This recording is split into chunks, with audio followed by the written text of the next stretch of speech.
Welcome to Haxby Shed. Something a bit different today. I'd like to tell you about this solar panel system that we had installed about 3 weeks ago.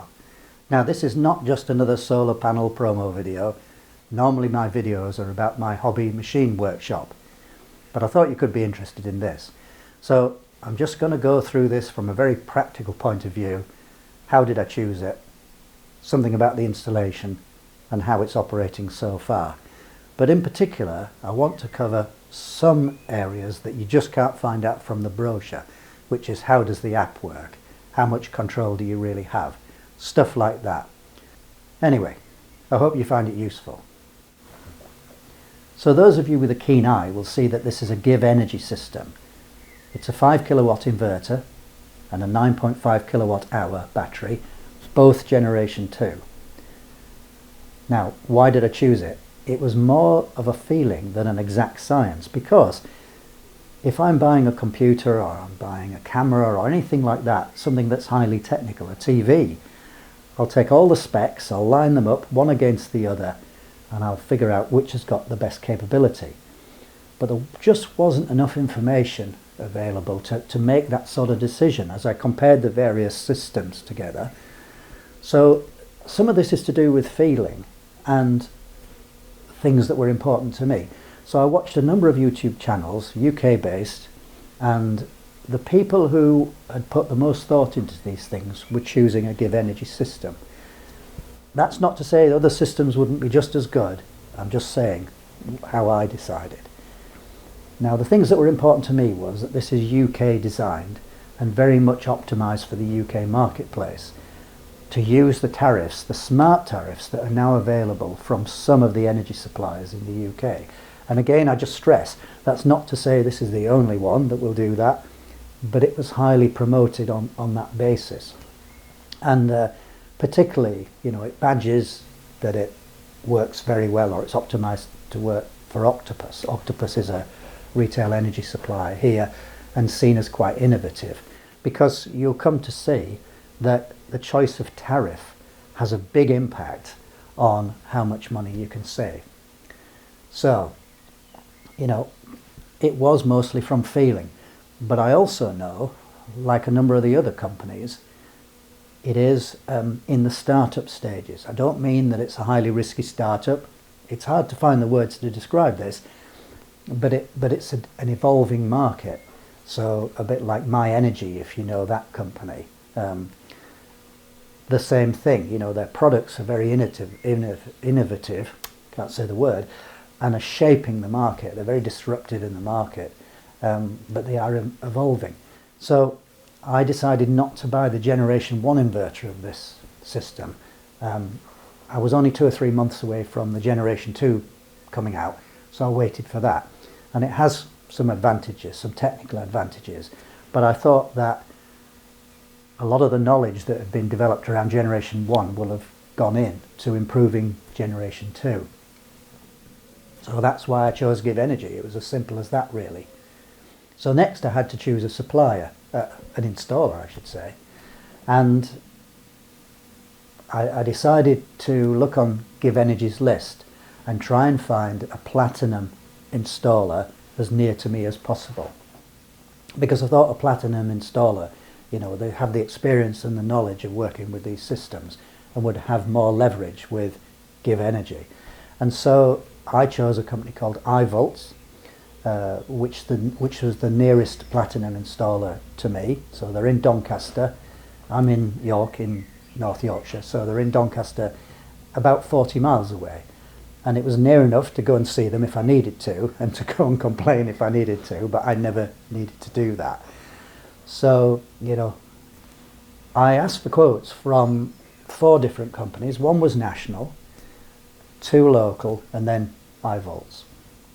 And many of the companies are kind of overwhelmed with orders at the moment. They're struggling to find installation engineers, and, they can pick and choose what they want to bid for. So there's a bit of a challenge to get the installers interested and say, give me a quote, give me a quote. So I ended up with 2 quotes in the end. So one of the local companies said, well, we've got the opportunity to quote for 80 systems and you're about number 40. So, you know, don't ring us, we'll ring you. Another one, a national company, phoned to say, we've got a backlog of quoting and it could be some time. The other local company came to give me a quote, but it was not a Givenergy system. And also, it wasn't a full turnkey solution. So they said, well, could you organise a scaffolding? Well, the application to the network operator, can you handle that perhaps? So, you know, that didn't suit me.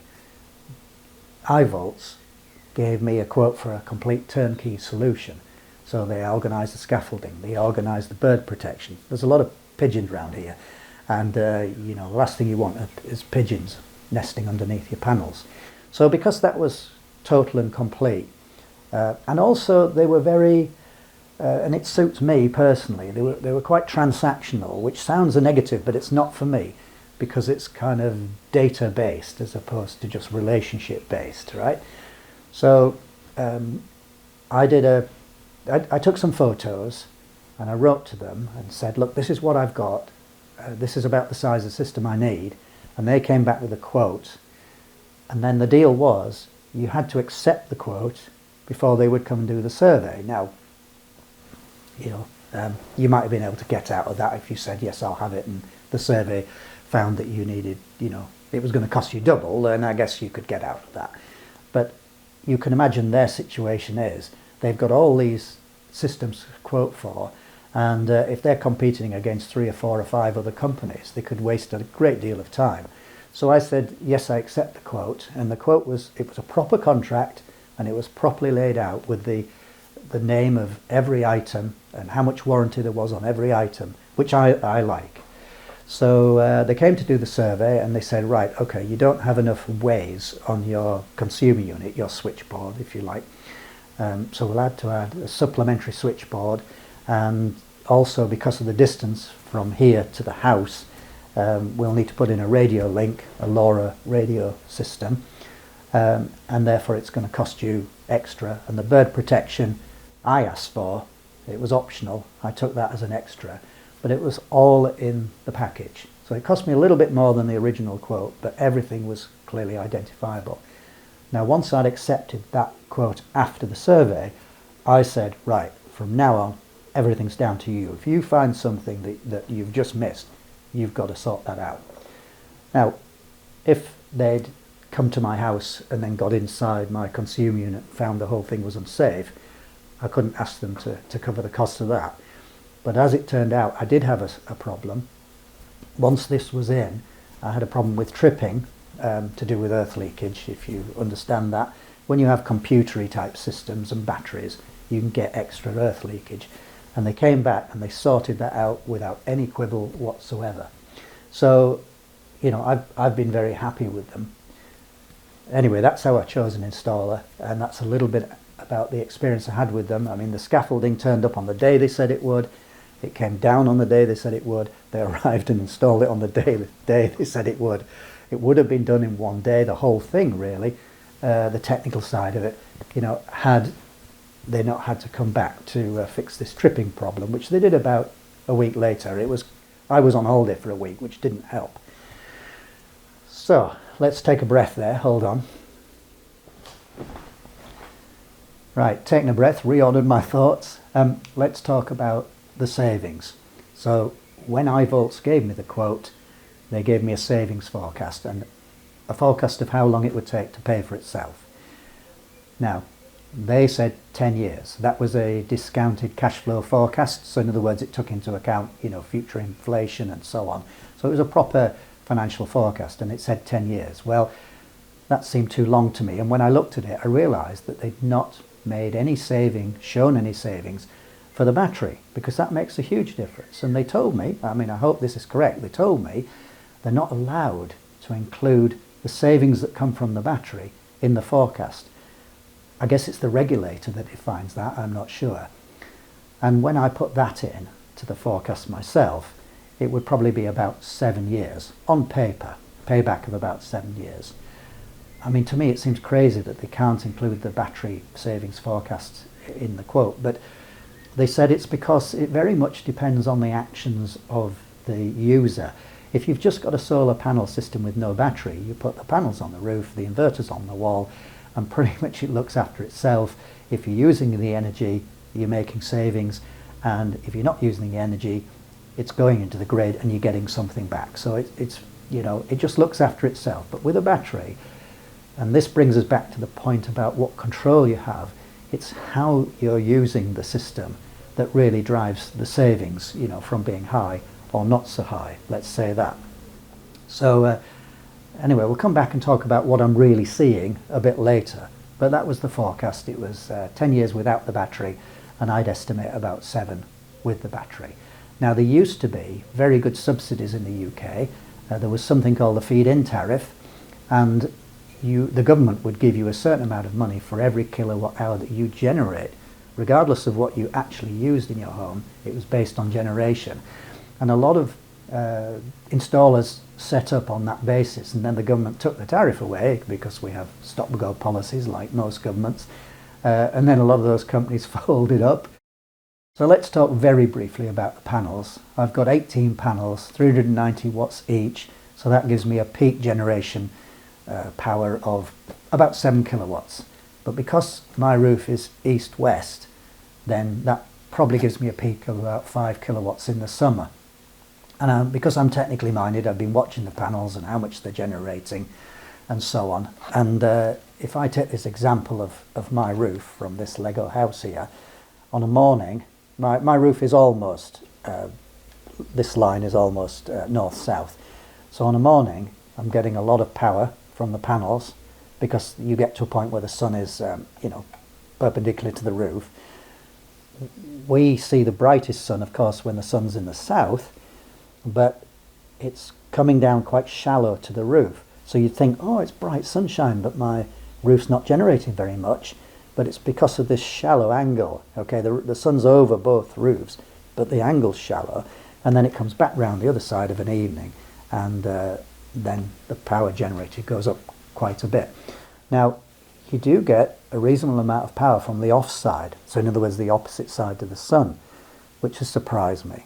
So particularly where it's quite misty, slightly hazy, it scatters the light, and so you might not have the same kind of peak power, but I've seen the offside generating between 10 and 30% of the total power. So, you know, that's been a bit of an education for me. So anyway, that's panels. Now, the spec on this inverter, we've got 2 strings. So one roof face is on one string, as they call it, and the other side is on another string. So this inverter takes a 2-string input, and it handles a peak power of 7.5 kilowatts peak. So when this, you know, when the sun is at its absolute brightest and the panels are kicking out their full power, that's what we mean by kilowatt peak. So it's 7.5 kilowatts peak per string. But the inverter itself is only able to output 5 kilowatts of AC power into the house, and then this battery here, its maximum charge rate is 3,300 watts, and its maximum discharge rate is 3,600 watts. So what I've seen, and I saw it this morning when I tested it, if the battery's charged enough, if I turn on a shower, well, that's pulling up something like 9 kilowatts, 9 kilowatts. So 3,600 is coming from the battery, and the rest is either coming from the panels, up to a total of 5 kilowatts, and the difference is made up by the grid. So when you try and do these tests, you think, well, I'll test it now. Oh, the battery's not charged enough. The sun's not bright enough. But that's just because I'm technically minded and I want to know, that's all. So I'm kind of testing everything out. Now, having this limit, which I guess all systems are going to have, this limit of 3,600 watts of battery discharge rate, it means in the evening when the sun's gone down, you need to think about, to save the money, you need to think about how you're going to use the battery energy. So you can turn on a washing machine, you can turn on a microwave, dishwasher, those heavy usage things, maybe even a tumble dryer, that's fine, because it'll be under 3,600 watts and everything will come from the battery. If it's charged, that's fine, but you wouldn't want to turn on two, washing machine and a tumble dryer at the same time, because that's going to exceed 3,600 watts and it'll start pulling from the grid. So, you know, I'm only talking in the context of minimizing your electricity bill, that's all I'm saying. So it requires some changes in behavior, and particularly if you're on a variable tariff.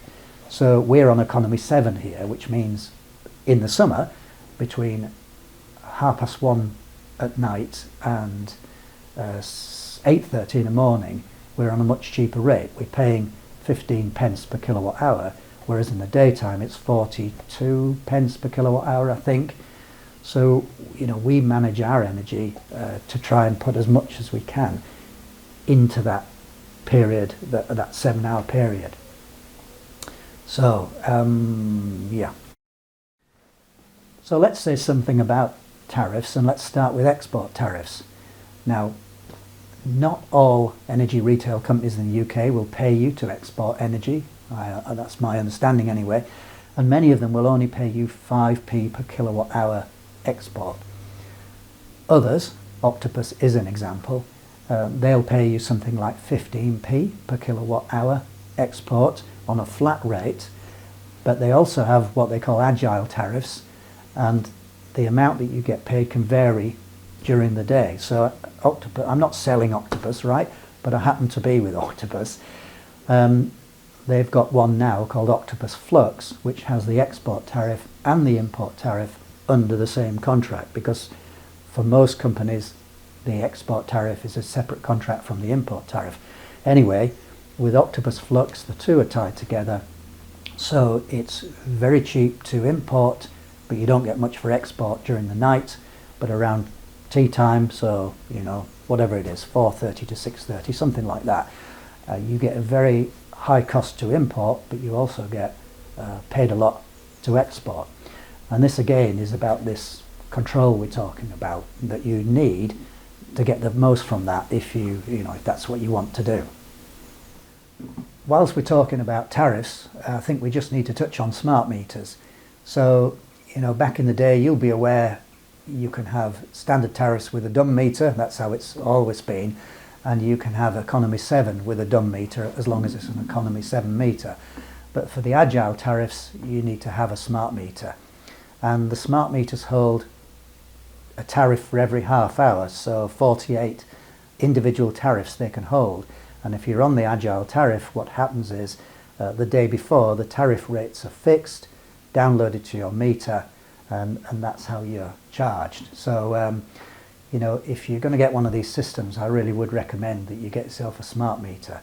Now, just touching on that again, I'm not promoting Octopus, but I was with a different company and they said you can't have a smart meter, you can't get a signal, blah blah blah, whatever, we can't be bothered. I joined Octopus, and within about 3 or 4 weeks I'd got a smart meter. Again, you know, just putting it out there, just a bit of information. Now let's talk a bit about apps and control and support and things like that. So we'll do the support bit first. So the system is live on the internet, and your installer is able to check that the system's operating properly, and in fact iVolts did, because the few days after it was installed they were checking to make sure it was operating correctly. Now, because we had that tripping problem that I talked about, I had to disconnect it of an evening, and these systems are not designed to operate off-grid. And what we learnt by experience was, if you've got a power loss, then for the rest of that day the battery and the system logic is a little bit thrown out. And as I was having to disconnect it every evening until they fixed that tripping problem, the battery was operating, but it was doing strange things. And it was only after we fixed that tripping problem that we realised that it was throwing the system out. But I had to call Givenergy a couple of times because of that, and they answered the phone in fairly short order, and they got back to me very quickly. There is a facility on this that you can link the account, your Givenergy account, to your energy retailer account. So it's like, you know, where you're using an app and it says sign on with Facebook or sign on with Google, and it links the account related to the app to your Google or Facebook account. It's the same sort of idea. It just links the app, the account together. And what it means is that the Givenergy system can query your tariff from Octopus in this case, but it does it with other companies as well. And you don't have to manually put in the tariff into this system. It just knows it from that link between the accounts. Also, this thing, it does software upgrades automatically and things like that. So basically you're buying a managed service. There's no annual service fee or anything like that. It's all in the price when you buy it. Now you can control this. Oh, I'm going to have to sign onto my phone. Apologies, hang on. Sorry, it was just a security lock. You can control this from an app on your phone, and you can do more if you use the dashboard on your PC. So I'm just going to flash the phone in front of you just now, but I'll show you in detail on the PC. So if you can see that, you can see what the panels are generating. Now that is a screenshot from a few moments ago. You see the batteries being charged, you see what the house is doing. The house is green, the panels are yellow, the battery's blue, and then the red, you can see what's happening with the grid. Now let me just check. That's an export on the grid. You see there's a little arrow there, and it's exporting to the grid. Now that's really quite surprising that it's generating so much from the panels, because when I look outside it's quite hazy, and sometimes it, like I said before, really surprises me. I'm getting, what was that, 1.8 kilowatts, and that will be generated mostly from this side, which is facing the sun, and the maximum peak power from that side would be 3.5 kilowatts, something like that. So you know, it only has to generate something like 500 watts to be powering the house most of the time, and what this battery stores would actually power the house for something like 20 hours. Or to put it into context, you could have a 3 kilowatt kettle, if this battery was full, 3 kilowatt kettle running continuously for 3 hours. So it's, you know, that gives you some idea of what the battery can store. Now let's look at what control you've got on the PC, on the dashboard as they call it.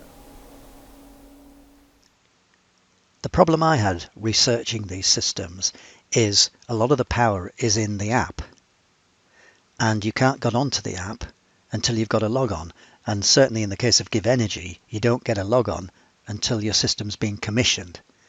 Now there's a little bit of information online from Givenergy, but it's no more than a few pictures of screens. Here we're looking at the dashboard on the PC. The app on the phone's very powerful, and it includes some functions you can't easily do on the PC, like direct battery control. So discharge now, charge now, that's almost like stop-go buttons. And those are very useful. But also there are some other controls on this dashboard which you don't get in the app. So I'll take you through this briefly, because otherwise I'll sort of overwhelm you quite easily.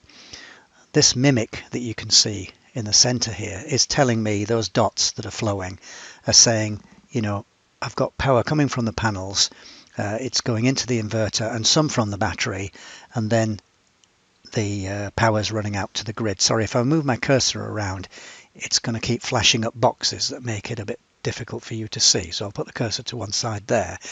Now across the top banner, you can see I'm generating in the yellow 1 kilowatt. I'm just going to mask out those serial numbers for privacy. The house is consuming 316 watts and the battery is discharging 17 watts. And at this point, the battery is 100% full. So the system prioritizes the battery. It won't normally start to export energy until the battery's full. But after that, the energy would be wasted otherwise, wouldn't it? Because there'll be nowhere to store it. So beyond 100%, it then starts to discharge to the grid. Now it's a kind of intelligent algorithm behind it, and sometimes, you know, it doesn't perform exactly as you'd expect, but it works to its own logic, and the intention is to minimize the amount of cost to you by importing from the grid. So you can see some of those banner figures flashing up across the top there, generation today, and then total, and so on and so on.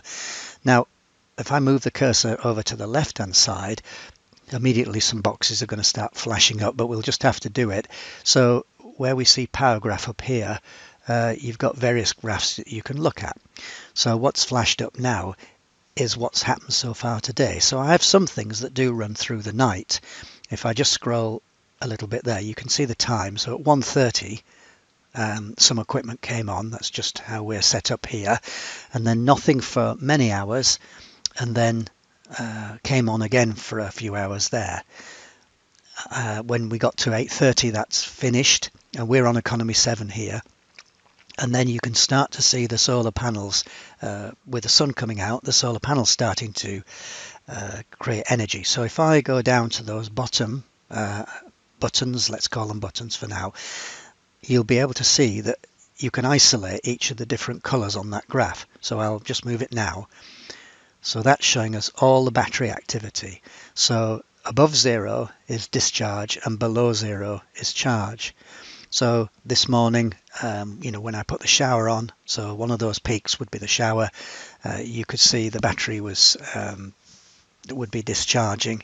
And actually that's more complicated even than what I've just said, because I've actually set up a rule that says if the battery is below 15% charged at 8 o'clock in the morning, before we come to the end of our economy 7 period, please force charge the battery. So I'm going to move this now and show you. I'm talking about that bit there. Sorry, I can't stop those windows popping up, but that bit there is a rule I've set up so that if this activity here has discharged the battery, and you can see down here, I'm sorry I can't get rid of those windows, this lower single line is showing the charge state of the battery, which is marked on this right hand scale here. So the battery got down to about 6% sometime before 8:30 in the morning, and my rule says if it's less than 15%, please charge it from the grid to give us something to start the day with. If I go to solar, that's just the yellow there, the sun's coming up, and that kind of speaks for itself. It peaks up and down as the sun comes in and out, all that stuff. House load we've done, grid import speaks for itself. Now, once the battery's charged, and so if we're over, to the right hand side of that line, you'll be starting to see if I go to grid export, we're just starting to export. Those little bumps there on the right as the battery is pretty much fully charged now. Okay, enough of that. That's given you a flavour for that. Now, if I go to down here where it shows my inverter, there's more information than you can really cope with in a way, which is great. So let's have a look. It says what sort of inverter it is. Its serial number. Some of this I'm going to blur out, folks, just for security. The last software update, well, we've not had any updates yet because it's a new installation, but in time we'll get software updates. And then there's a menu slider here where we can go across system data, battery data, grid data, inverter data, meter data, and so on. So if I just look at PV, if I can find it even, PV, is it that one? Yeah, PV data. As I scroll down, I can separate the two strings. So I've got 9 panels on one string and another 9 on the other string. And if you can detect those slightly different shade of color here, the total power is the two added up together, but this is what string 1 is doing, and this is what string 2 is doing. And then my total power at any moment is in this right hand column here. Okay. What else do I want to show you? So let's have a look. Battery data. So we can see the state of the battery, its temperature, its, all of this is available to an ordinary user. Okay. Weather forecast if you want it. Smart tariff. So you can either link your Givenergy account to your energy retailer account, and that will pull in your tariffs automatically for the agile tariffs. I found with Octopus and Givenergy had not implemented that automatic transfer for economy 7. They'd done it for the agile tariffs, which you can change like every half an hour, but that didn't matter because I could put the information in manually. So there is a manual, put your tariff in manually button, and that's fine if your tariff isn't changing every day or every half an hour. And what you can see on this graph is how much I've spent today, that the system thinks I've spent today, £1.96, and you can see where I was using most of my energy. That was during the night, so that's lining up quite nicely. If I go across one, I've possibly got an export. Yes, okay, there's my total export. So 3.85 kilowatt hours, 57 pence. Now, I'm going to go back to my inverter because I want to show you some of the rules that you can set up. So I need to find something called settings, and here you go. So this is the bit you're looking at first. So we're on the Eco tab, and we've enabled Eco. So that lets the system make a lot of its own decisions about when it's going to, do its thing, let's say. And then I've set up a timed charge rule. Let's click it, timed charge. So I've said between 8 o'clock and 8:30 in the morning, which is the end of our economy 7 period, charge the battery to 15%. Now we're in April. If the sun's up already and it's already charged the battery to 15%, well, this rule doesn't do anything. But if it's been cloudy and if I've used up the battery overnight, then it's going to charge it to 15% just to get us started. Now, for me, I'm usually up and showered early, so I've done all that normally before the economy 7 period ends. But my wife's a little bit of a sleeper inner, and she might be showering after that. Shocking, isn't it? And at least then, a proportion of the cost of, we're not paying the full 42, 43 pence per kilowatt hours, which we would after 8:30, because a proportion of it is coming from the battery. And you can see the other option, timed discharged, timed export. So if you were on an agile tariff which gave you, like Octopus Flux, which gave you a very high payment for exporting between, over tea time, evening time, then you'd set this up so that whatever you've got left in the battery, potentially, if you've got excess in the battery anyway, you force it to discharge onto the grid to maximize, your income. So, not to prolong this too much, look, but if you had a Givenergy EV charger, then that integrates as well. So I think I've probably covered enough just to give you an impression of the power of it. But it's things that you can't really see until you've got an account, and you don't have an account until you've got a system. Okay, well, let's leave it there. I hope that's helpful. If you approach your energy retailer to get onto an export tariff, they're probably going to ask you for a copy of your DNO approval letter, that's your distribution network operator approval to connect your micro generation system to the grid. And they'll probably also ask you for an MCS certificate, and that's from your installer to show that the system was properly designed and installed. So if you're choosing an installer, make sure you ask them, whether or not they're going to give you a copy of an MCS certificate. That's really quite important. Well, to finish, maybe I'll just point out this emergency power socket here. Now, if this unit was in or close to our house, we might have extended this emergency power socket into the house. You could maybe plug in your router or any other essential equipment there. But because we're at some distance, we've just got one on here.